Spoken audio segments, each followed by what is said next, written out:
नोएडा के सेक्टर 29 स्थित media club में WTC बिल्डर के खिलाफ बायर्स ने प्रेस कॉन्फ्रेंस आयोजित की। बायर्स ने बिल्डर पर गंभीर आरोप लगाते हुए कहा है कि उन्होंने प्रोजेक्ट दिखाकर करोड़ों रुपए ठगे और कई सालों से निवेश किए गए पैसों के बदले उन्हें आशियाना नहीं मिला। बायर्स का आरोप है कि बिल्डर ने प्लॉट और ऑफिस देने के नाम पर उनसे भारी रकम ली, लेकिन अब तक किसी भी बायर्स को संपत्ति नहीं दी गई है। उन्होंने राज्य सरकार से मदद की गुहार लगाई और कहा कि भूटानी ग्रुप से उम्मीद है कि धीरे धीरे उन्हें पैसा वापस मिलेगा। बायर्स ने WTC के चेयरमैन आशीष भल्ला पर ठगी का आरोप लगाया है।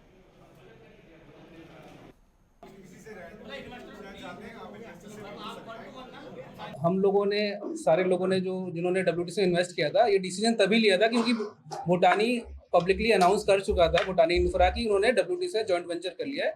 हमें भी कहीं उम्मीद की किरण दिखी क्योंकि WTC के पास तो हमने इतने चक्कर काट लिए थे कि हमें पैसे ना आने की एकदम आने की उम्मीद एकदम खत्म हो गई थी।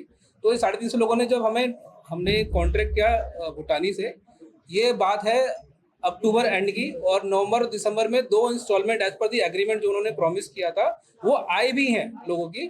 और जो प्रॉपर्टी उन्होंने की थी प्रॉमिस किया था डिलीवर करने का, इनके नोएडा सेक्टर 90 में जो प्रोजेक्ट है उसमें उसके एग्रीमेंट भी दिए हैं। तो कुछ लोगों के एग्रीमेंट आ गए हैं, मोटा 70 to 80% लोगों के एग्रीमेंट आ गए हैं, कुछ के बचे हुए हैं, पार्शियल पेमेंट आ गई है। तो आप लोगों से हमारा ये रिक्वेस्ट है कि जो आपने एग्रीमेंट कमिट कर दिया है जॉइंट वेंचर ब्रेक होने से पहले, एटलीस्ट उसको ऑनर करें।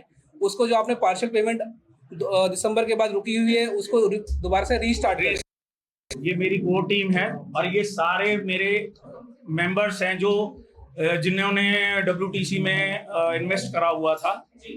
आज जो स्थिति बनी है कि वो पैसे ना हमें टाइम से मिल रहे हैं, ना हमें कोई एंटरटेन करने वाला था, ना ही किसी ने प्रॉपर हमें WTC से रिस्पांस दिया।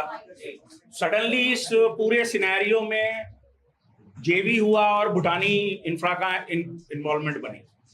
अब हम बड़े श्योर हुए, भूटानी वालों ने हमसे मिल करके मीटिंग वगैरह करी कि हम आपके इस जो भी प्रॉब्लम है इसका सॉर्ट करेंगे और इसका कोई ना कोई रास्ता निकालेंगे, सो दैट कि ये जो ग्रुप है जो परेशान हो रहे हैं बंदे, जिन्होंने अपने जूते घिस लिए वहां जा करके और इनको कुछ नहीं मिला, आज वो कम से कम इस लेवल पे पहुंचने की कोशिश कर रहे थे कि हाँ हम कहीं कुछ लेने लायक बने।